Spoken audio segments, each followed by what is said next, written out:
Simula bukas ng hapon, makararanas na ng mas malakas na ulan ang Metro Manila at maaring itaas ang wind signal number 3.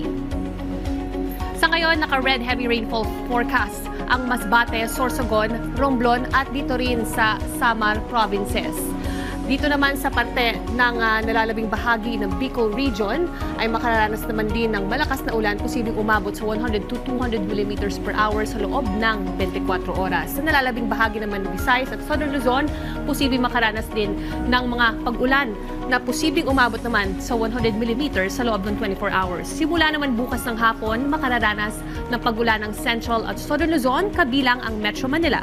Mas madaming pag-ulan sa Batangas at Mindoro provinces. Base sa ating latest track ng Bagyong Opong, maglalandfall o lalapit ito sa hilagang bahagi ng Samar at ngayong Huwebes ng gabi o madaling araw bukas, Biyernes. Sunod ay tatawirin ang Bicol Region bukas ng umaga at tuloy-tuloy na dadaanan ng southern section ng Luzon buong araw ng Biyernes hanggang sa gabi. Lalapit ito sa Metro Manila bukas ng gabi o late evening ng Friday. By the time maaring humina ito as a severe tropical storm or mapanatili nito ang lakas bilang typhoon.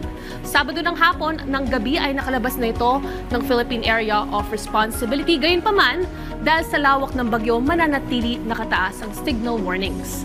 Sa ngayon, nakataas ang signal number 3 sa Sorsogon, hilagang bahagi ng Masbate, kasama ang Ticao at Burias Island.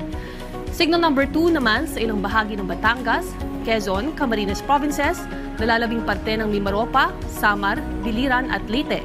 Signal number 1 naman sa ilang mga lugar, Central at Southern Luzon, Visayas, Caraga at Metro Manila. Nagpalabas din ng babala sa kondisyon ng karagatan sa Bicol Region at Samar Provinces. Maaring tumaas sa 11 metro ang mga alon. Sa nalalabing bahagi naman ng Southern Luzon, maaring tumaas sa 4 hanggang 6 na metro ang mga alon.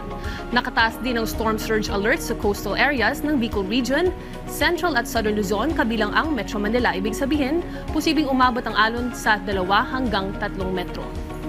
Sa huling tala ng pag-asa, si Bagyong Opong ay kasalukuyang nasa Philippine Sea sa layo na 195 kilometers northeast ng Giwan, Eastern Samar.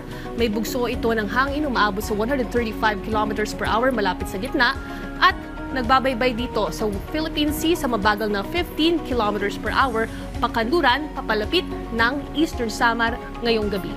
Kaalaman naman muli sa signal warnings, talakayin naman natin ang signal number 3. Ibig sabihin nito, maghanda sa malakas na hangin umaabot sa 89 hanggang 117 kilometers per hour. Makararanas sa susunod na 18 oras yan. Ilang mga epekto nito ay partial damage sa mga bahay gawa sa light materials. Posibleng matuklap ang mga bubong at liparin ang mga bintana.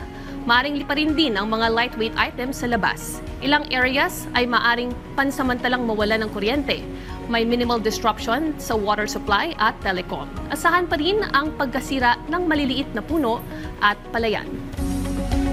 Stay safe at stay dry. Ako po si Ice Martinez. Laging tandaan, may tamang oras para sa bawat Pilipino. Panapanahon lang yan.